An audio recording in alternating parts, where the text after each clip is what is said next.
Hi, I'm Scott. And my name is Paul Savages.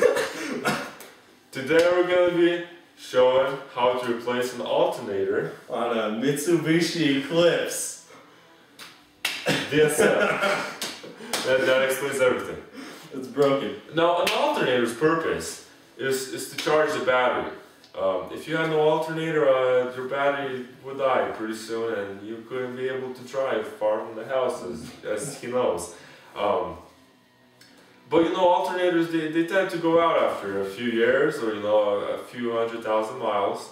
If you have a Chevy, it's going to go out sooner on you, but you know, it's personal preference. So we're just going to be showing you how to do it.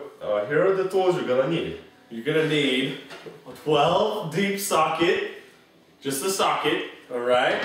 You're gonna need a 1/4 inch drive, 10 also. And then you're gonna need a 3/8 ratchet with a 12 and a 13. And then you're gonna need an open-ended ratchet with these sweet badass crafting ones we just got. Yes. Now you also you don't want to forget the special from Home Depot spray paint. Of course, the far can is used for motivational purposes. Also, you're gonna need some brake cleaner. Other than that, so step number 1 is disconnecting the negative terminal from the battery. As you can see, it's not very difficult to do. And the positive terminal can get out the way too, and the battery's out. Bam! Done. Step number 1 complete. Okay, step number 2 is jacking up the car. Proper lift points is key. Yes.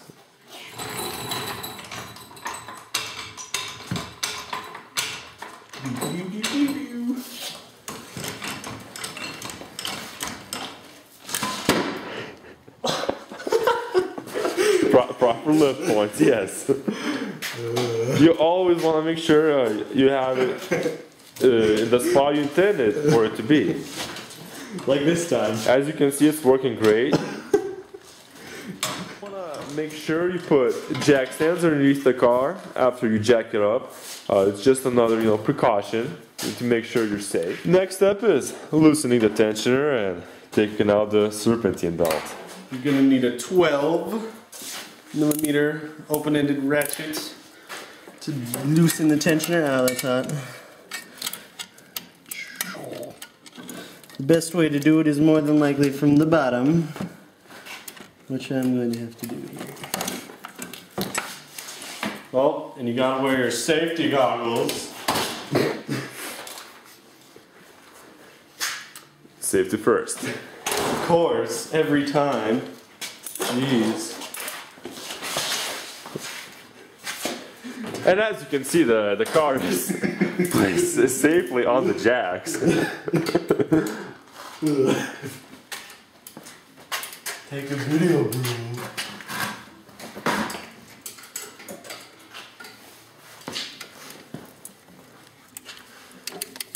Alright, so now we have the belt disconnected. The tensioner. The tensioner. No, alternator pivots easily. So now we're going to disconnect the belt.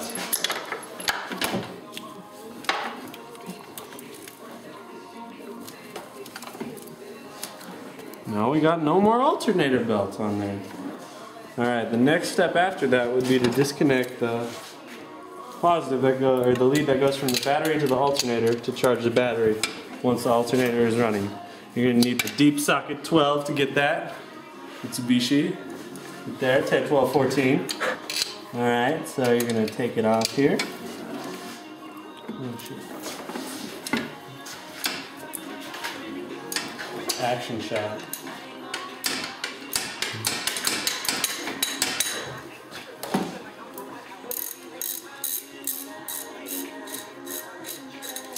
Alright, now that it's off.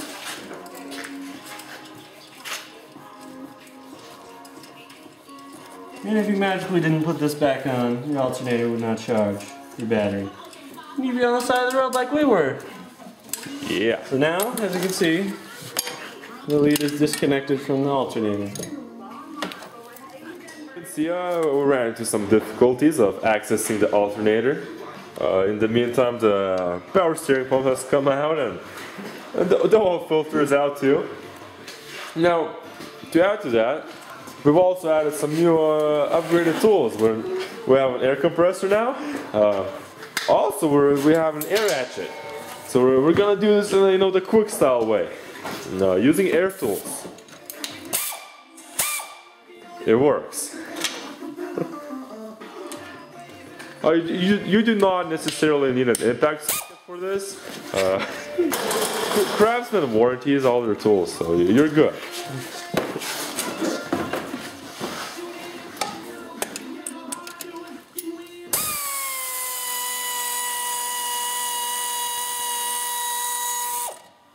Dude, is the fucking thing broken? No, seriously.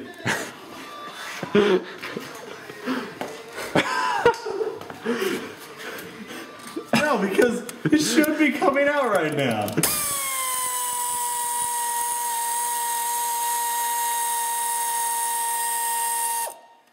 It's not coming out. Okay, so that bolt is out. The nut. The nut is out. The nut holding the bracket. So all that is left is the connector. Taking out the connector on the bottom part. The last, well, one of the last and final steps of the alternator we're having trouble with.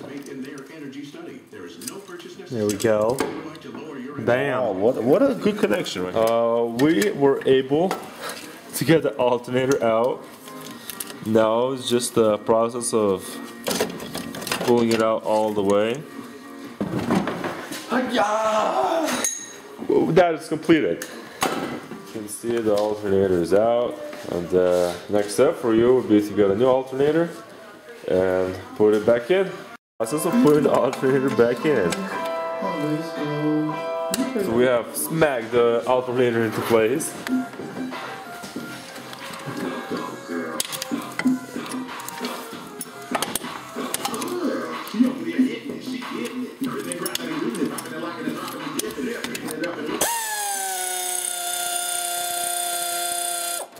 Next step is connecting the positive wire to the alternator.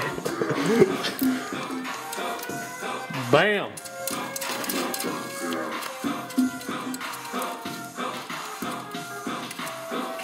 Oh, such a pain. And bam! Done. So the next one we gotta do is put the belt back on. Because it fell off the crank, hold on a second. Alright, so we're just putting the tensioner on now. And we zip tied off all the wires to make sure that they don't get broken anymore. The weird thing about this tensioner is you want to reverse it out, and it tightens it. Because it pushes the tensioner this way, pushing the alternator further down, tightening the belt. What we're doing right now is just tightening the belt. So pretty much one of the last few steps remaining. So the alternator is back in there. Everything's hooked up, all 3 bolts. Belt is tensioned, good to go. Yeah. That's how you are, Arnold. You're finished with the job, you gotta be professional about it, you never want to leave, dirty fingerprints all over the car. This is a really good way of cleaning it up. Get some white spray paint from your local auto parts store. And, immediately, bam! Fixed! Clean. See yes. That? Yeah, A+ job. Oh.